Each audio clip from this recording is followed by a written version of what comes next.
ሰላም ሰላም ጣፋጭና ተወዳጆች የኢትዮጵያ ልጆች እንዴት ናችሁ? ደህና ናችሁ ልጆችዬ? እንዴት ነው ጊዜያችሁ? ሳምንታችሁ እንዴት ነበር?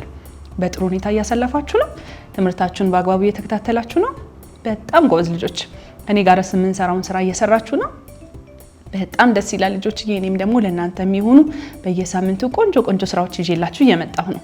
እስኪ ለዛሬ ያመጣሁላችሁን ነገር ገምቱ። ምን ይመስላችኋል? በጣም ጎበዞች። እዚች ጋር አይታችሁ በቀላሉ እንደገመታችሁ አልጠራጠርም። እሺ ልጆች ተመልከቱ። ዛሬ የምናዘጋጃት እንደዚች የምታምረዋን በቀላሉ በወረቀት የምትዘጋጇን የሶፍት መያዣ ነው። ደስ ትላለች አይደል ልጆችዬ? በቀላሉ ሶፍታችን እንዳይባክንብን በወረቀት እንደዚህ በማዘጋጀት በአግባቡ መጠቀም እንድንችል ያደርገናል ማለት ነው። ጎበዞች። ታዲያ እንደዚች ያለችዋን ቆንጆን በወረቀት የምትዘጋጇን የሶፍት መያዣ ለማዘጋጀት የሚያስፈልጉ ነገሮች አሉ። በዋናነት ቀለም ያለው ወረቀት እጃችሁ ላይ ካለ ወይም ቤታችሁ ካለ እሱን መጠቀም ትችላላችሁ። ከሌላችሁ ደግሞ ሁልጊዜ የምላችሁን በአካባቢያችሁ የሚገኙትን ወረቀቶች ተጠቅማችሁ መስራት መለማመድ ትችላላችሁ። መቀስና ማጣበቂያም ያስፈልገናል። እሺ ልጆች፣ እነዚህን አሁን የነገርኳችሁን ነገሮች አዘጋጅታችሁ የምትሰሩበትን ቦታ ዝግጁ አድርጋችሁ እስክትጠብቁኝ ድረስ እኔ የተወሰነ ደቂቃ ሰጥቻችሁ ልመለስ።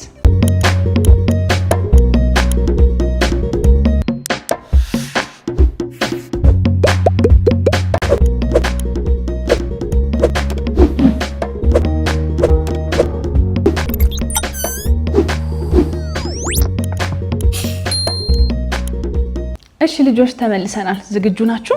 በጣም ጎበዝ ልጆች። እኔ እዚህ ጋር ቀይ ቀለም ያለው ወረቀት አዘጋጅቻለሁ።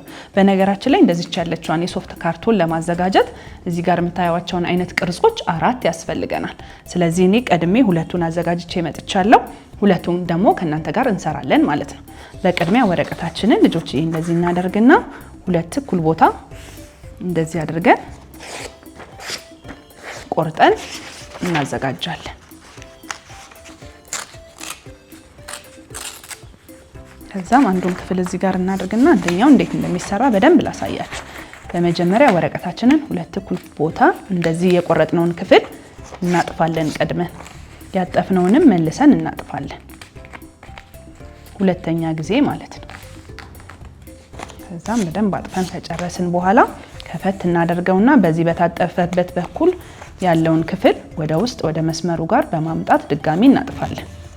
በተቃራኒውም ያለውን በተመሳሳይ ወደ መስመሩ መሃል አምጥተን እናጥፋለን። ከዛም ልጆች ይሄኛውን ክፍል ወደዚህ እንደዚህ መስመሩን ከያዘልን በኋላ ይህንንም በተመሳሳይ አጠፍ አድርገን ወደ ውስጥ እንደዚህ እንደምታዩት አይነት ቅርጽ እንዲሰጠን አድርገን አጥፈን ወደ ውስጥ ገባ እናደርጋለን። እጥፋቱ ቀላል ነው። በደንብ ከተከታተላችሁት እሺ ልጆች።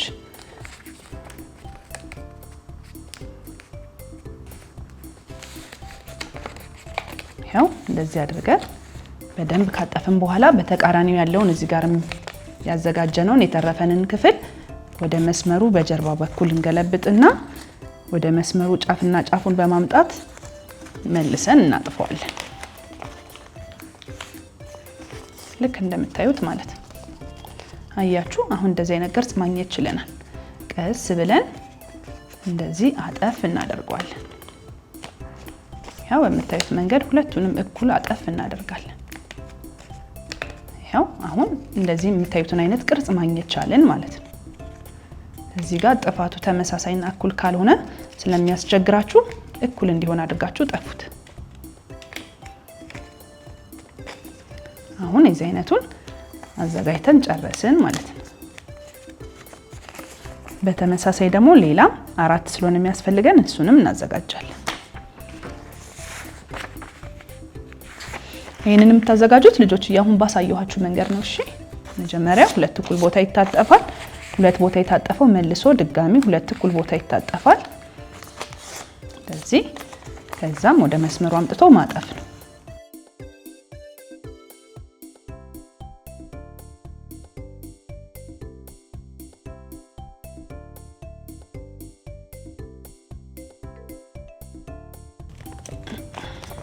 እሺ ልጆች ይኸው እንዳለ 4ቱንም ክፍል በደንብ አድርገን አዘጋጅተን ጨርሰናል።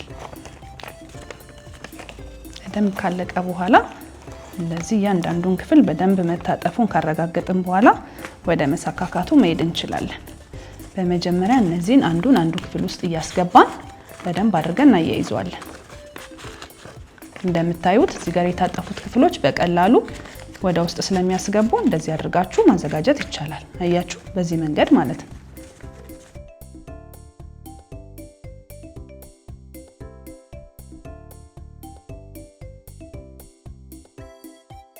ልጆች የሚያስቸግራችሁ ከሆነ በጥንቃቄ ምኑ ጋር እንደተሳሳታችሁ መለስ ብላችሁ በማየት እንዳይቀደድባችሁ። ወረቀት ስለሆነ በቀላሉ ስለሚቀደድ በጣም በጥንቃቄ መስራት ይኖርባችኋል። እንደዚህ አድርገን ካዘጋጀነው በኋላ ያንዳንዱን እጥፋት እናስተካክልና ከዛ ከመክደናችን በፊት አንዱ ክፍል ላይ እንላለን። የሶፍቱን ማውጫ ክፍል ቀስ ብለን በመቀሱ ቆርጠን እናዘጋጃለን። መሃሉ ላይ ቢሆን ለኛ ይመቸናል። እዚህ ጋር ምልክት እናደርግና ከዛ እንድቻ ጠፍ አድርገን ወረቀቷን እንቆርጣታለን።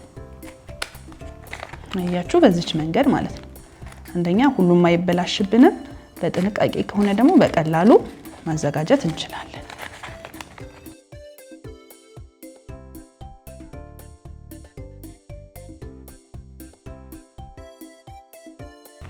ያው አሁን በቂ ክፍተት ሰርተን ስለጨረስን ወረቀታችንን እናስተካክልና እናጣብቀዋለን። በቅድሚያ እዚህኛው ውስጥ እንግዲህ እዚህ ጋር ነው ትንሽ ሶፍት ለእናንተ ለማሳየት ትንሽ ሶፍት ከትና አሳያችኋለሁ። እናንተ ግን በደንብ ሰፋ ባለ ወረቀት እየሰራችሁ ሶፍታችሁ እንዳይባክንባችሁ፣ እንዳይነካባችሁ፣ አቧራ እንዳይሆንባችሁ መጠቀም ማዘጋጀት ትችላላችሁ።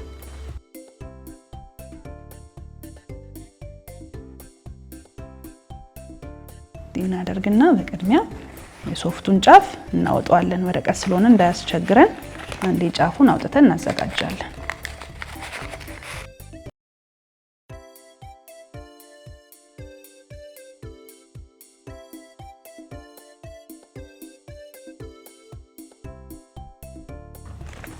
እሺ ልጆች፣ አሁን እንግዲህ ወደ መጨረሱ እየሄድን ነው። እንደዚህ አድርገን ዋናውን የሶፍታችንን መያዣ ክፍል በደንብ አድርገን ሰርተናል። ያው እዚህ ጋር ሶፍቱን የምናወጣበት ክፍል ማዘጋጅተናል። የበለጠ ግን ማራኪና ውብ እንዲሆን ደግሞ ልጆችዬ የተለያዩ ስዕሎች ላይ መሳል መለጠፍም እንችላለን። እስኪ እኔ አይን ምናምን አድርጌ የበለጠ ላሳምርና ላሳያችሁ። በዚች ወረቀት ብዙም ሳይበዛ መጀመሪያ በክብ ቅርጽ ችኛዋን ወረቀታችንን እንደዚህ ቆርጠን እናዘጋጅና ወስደን እንለጥፋለን። ከዛ በማርከር በተለያዩ ቀለም ባላቸው ነገሮች እያደመቅን የሚያምር ቆንጆ የሚስብ ማድረግ እንችላለን።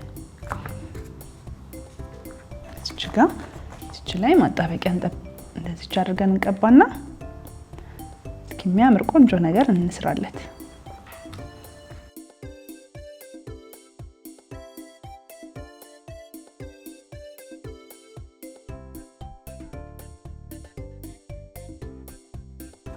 አያችሁ ልጆችዬ፣ እንደዚህ ስትሆን ደግሞ የበለጠ አማራጭ አይደለም? ታዲያ እናንተም በየቤታችሁ የተለያዩ የምትወዱትን ነገር እያደረጋችሁ እያሳመራችሁ በደንብ አድርጋችሁ ቆንጆ ነገር ማዘጋጀት ትችላላችሁ ማለት ነው። እሺ ልጆችዬ፣ እንዴት ነው ወደዳችሁት? በጣም ቆንጆ ስራ ነበር አይደለ?